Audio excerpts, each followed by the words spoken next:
मैं बस ये टेस्ट करना चाहती थी कि अगर मैंने उन्हें पूरा मौका दे दिया तो वो लाइन पार करेंगे या नहीं। और जीजाजी लाइन से बस 1 इंच दूर थे, बस 1 इंच।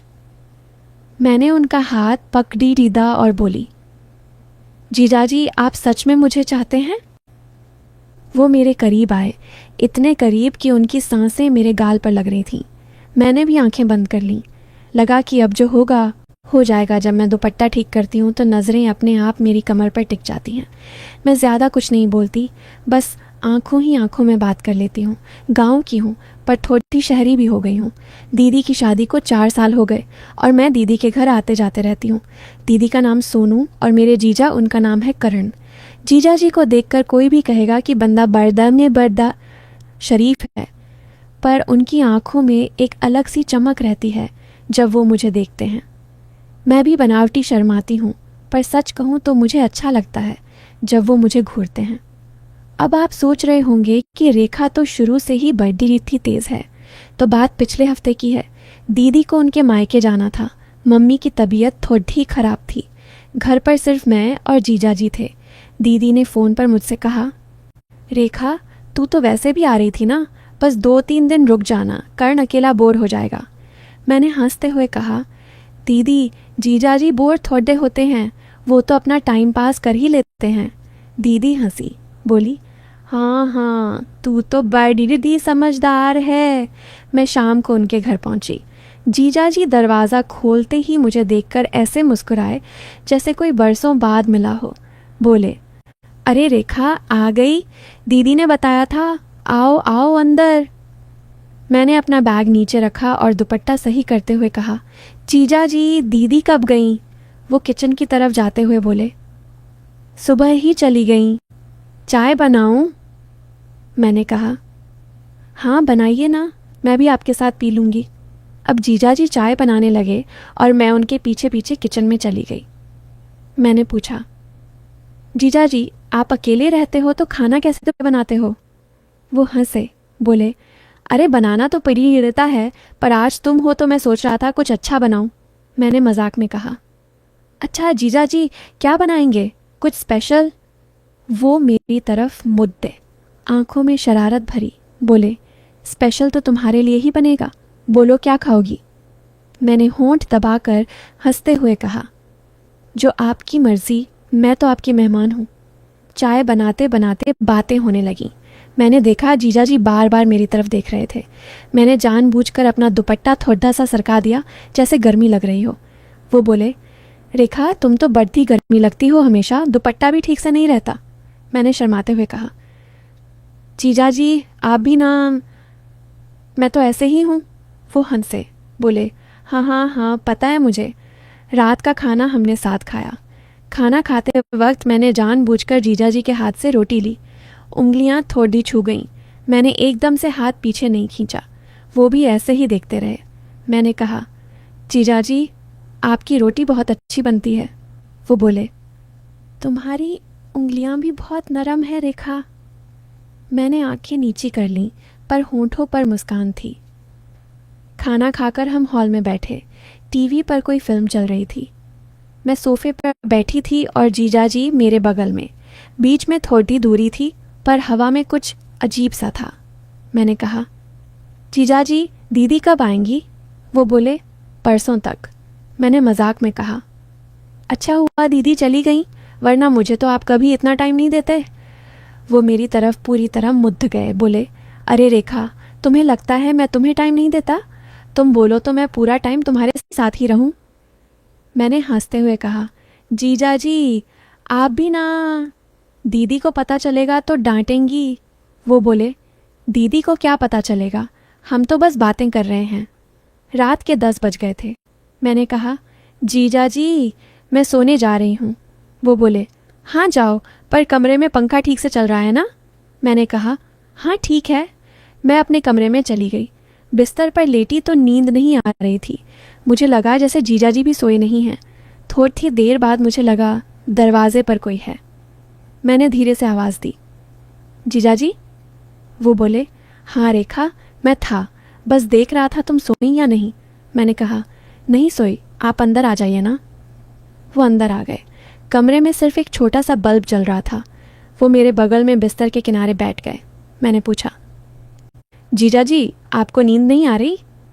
वो बोले, नहीं, तुम्हारे आने के बाद से नींद ही उड़ गई है। मैंने हंसते हुए कहा, अच्छा जीजा जी मैंने क्या कर दिया? वो मेरे करीब आए, बोले, तुम कुछ नहीं करती, बस हो जाती हो। मैंने अपना दुपट्टा साइड किया और लेटते हुए कहा, जीजा जी आप ही ना बहुत शरारती हो गए हो। वो मेरे बालों में उंगलियां फेरने लगे। मैंने आंखें बंद कर लीं। फिर अचानक जीजा जी बोले, रेखा एक बात बताऊं? मैंने आंखें खोली, बोली, हाँ बोलिए। वो बोले, मैं तुमसे बहुत प्यार करता हूँ। मैं चौंकी, बोली, जीजा जी ये आप क्या कह रहे हैं? वो बोले, सच कह रहा हूँ, जब से तुम बेटी रीडी हुई हो मैं तुम्हें देखता हूँ, तुम्हारी हर अदा मुझे पागल कर देती है। मैं चुप रही। फिर धीरे से बोली, जीजा जी दीदी को पता चला तो? वो बोले, दीदी को कुछ नहीं पता चलेगा, बस तुम और मैं। मैंने उनका हाथ पकड़ी डिद्दा और बोली, जीजा जी आप सच में मुझे चाहते हैं? वो मेरे करीब आए, इतने करीब कि उनकी सांसें मेरे गाल पर लग रही थीं। मैंने भी आंखें बंद कर लीं। लगा कि अब जो होगा हो जाएगा। पर ठीक उसी वक्त जीजा जी का फ़ोन बजा। दीदी का कॉल था। वो एकदम से उठे और फ़ोन उठाने बाहर चले गए। जब वो वापस आए तो उनका चेहरा बदल गया था। बोले, रेखा दीदी कल सुबह ही वापस आ रही हैं, मम्मी ठीक हो गई हैं। मैं चुपचाप उठी और बोली, अच्छा जीजा जी मैं भी सो जाती हूँ। वो कुछ कहते उससे पहले मैंने दरवाज़ा बंद कर दिया। अगली सुबह दीदी आ गईं। सब पहले जैसा हो गया, पर मेरे और जीजा जी के बीच अब कुछ अलग था। नज़रें मिलती तो दोनों शर्मा जाते। दीदी कुछ समझ नहीं पाई। फिर एक दिन दीदी ने मुझसे कहा, रेखा तू तो जीजा जी को बहुत पसंद आती है, वो तारीफ़ करते नहीं थकते। मैंने हंसकर टाल दिया, पर मुझे पता था कि जीजा जी की तारीफ़ सिर्फ तारीफ़ नहीं थी। आज भी जब मैं दीदी के घर जाती हूँ तो जीजा जी मुझे वही नज़रों से देखते हैं। कभी कभी मौका मिलता है तो मेरे कान में फुसफुसाते हैं, रेखा वो रात याद है ना? मैं सिर्फ मुस्कुरा देती हूँ, क्योंकि सच तो ये है कि उस रात कुछ हुआ नहीं था, बस दिल की धड़कनें बढ़ गई थीं। और कभी कभी यही बढ़ी हुई धड़कनें ही सबसे बड़ा गुनाह होती हैं। तो भाई कहानी यहीं ख़त्म नहीं होती। अब आप बताओ क्या लगता है अगली बार जब दीदी कहीं जाएंगी तो क्या होगा? मैं तो बस इतना कहूँगी कि प्यार और चाहत की लकीरें बहुत पतली होती हैं, कभी पार हो जाती हैं, कभी नहीं होती, क्योंकि मैं सिर्फ जीजा जी की साली हूँ और वो मेरे जीजा जी, बस इतना ही। पर आप फिर भी सोचते रहोगे ना? हंसती ना मैंने? अच्छा लगा ना? हेलो, फिर से रेखा बोल रही हूँ। तुम सब सोच रहे होगे कि कहानी ख़त्म हो गई, बस थोड़ी सी आग सुलगती रह गई जो कभी भड़केगी कभी नहीं। पर सच तो ये है, वो रात जो मैंने बताई थी ना, वो पूरी बात नहीं थी। अब जो बताने जा रही हूँ वो सुनकर तुम्हारे पैरों तले ज़मीन खिसक जाएगी। दरअसल उस रात जब जीजाजी मेरे कमरे में आए थे और फ़ोन की घंटी बजी थी, वो दीदी का फ़ोन नहीं था। वो फ़ोन मेरे अपने फ़ोन की रिंगटोन थी। मैंने खुद बजाई थी। हाँ, तुमने बिल्कुल सही सुना। मैंने पहले से ही अपना फ़ोन अलार्म पर सेट कर रखा था। रात ठीक 12:17 पर एक ख़ास रिंगटोन बजेगी जो दीदी की तरह लगे। मैंने जीजाजी को पहले ही बता रखा था कि दीदी रात को चेक करने के लिए कॉल करती हैं। जब जीजाजी मेरे इतने करीब आए, उनकी सांसें मेरे होंठों को छूने वाली थीं, तभी वो रिंग बजी। जीजाजी घबराकर उठे और बाहर चले गए। पर बाहर जाकर उन्होंने जिस नंबर पर कॉल बैक किया, वो नंबर दीदी का नहीं था, वो मेरा दूसरा नंबर था। मैंने दूसरे फ़ोन से खुद ही रिसीव किया और दीदी बनकर बोली, करण, मम्मी ठीक हो गई हैं, मैं कल सुबह आ रही हूँ। जीजाजी लाइन पर कुछ देर चुप रहे, फिर बोले, ठीक है सोनू, सो जा। फिर वो वापस कमरे में आए और मुझे वही बात बोले जो मैंने उन्हें सिखाई थी। तुम पूछोगे मैंने ऐसा क्यों किया? क्योंकि मुझे पता था कि जीजाजी मुझसे प्यार करते हैं, पर दीदी से भी उतना ही प्यार करते हैं। मैं बस ये टेस्ट करना चाहती थी कि अगर मैंने उन्हें पूरा मौका दे दिया तो वो लाइन पार करेंगे या नहीं। और दादियों सिया और जीजाजी लाइन से बस 1 इंच दूर थे, से 1 इंच।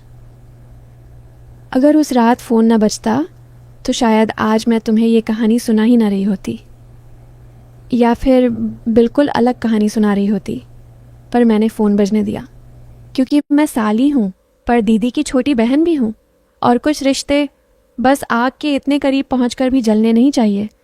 उस दिन के बाद जीजाजी मुझे आज भी वही नज़रों से देखते हैं, पर अब उनकी आंखों में एक डर भी है और मेरी मुस्कान में एक राज। क्योंकि सच तो ये है, उस रात जीजाजी हारे नहीं थे, जीते भी नहीं थे।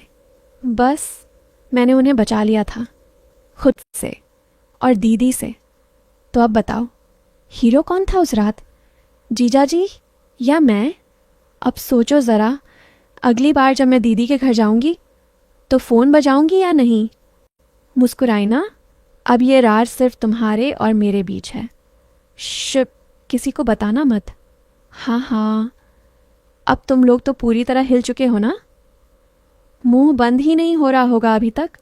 तो सुनो, अगर ये ट्विस्ट तुम्हें सच में पसंद आया, अगर तुम्हारी धड़कनें अभी भी तेज़ चल रही हैं, अगर तुम चाहते हो कि रेखा आगे भी ऐसे ऐसे राज खोलती रहे, ऐसे ऐसे ट्विस्ट लाती रहे, तो भाई बहन अभी के अभी नीचे लाल वाला सब्सक्राइब बटन दबा दो, घंटी भी बजा दो, लाइक मार दो और शेयर कर दो अपने सारे थरकी भोले दोस्तों को। क्योंकि अगली कहानी में पता नहीं किसकी पोल खुल जाए, शायद तुम्हारी ही खुल जाए। चलो जल्दी करो, रेखा इंतज़ार कर रही है। सब्सक्राइब कर दिया ना? अब मुस्कुराओ और कमेंट में लिखो, रेखा तू तो कमाल है यार।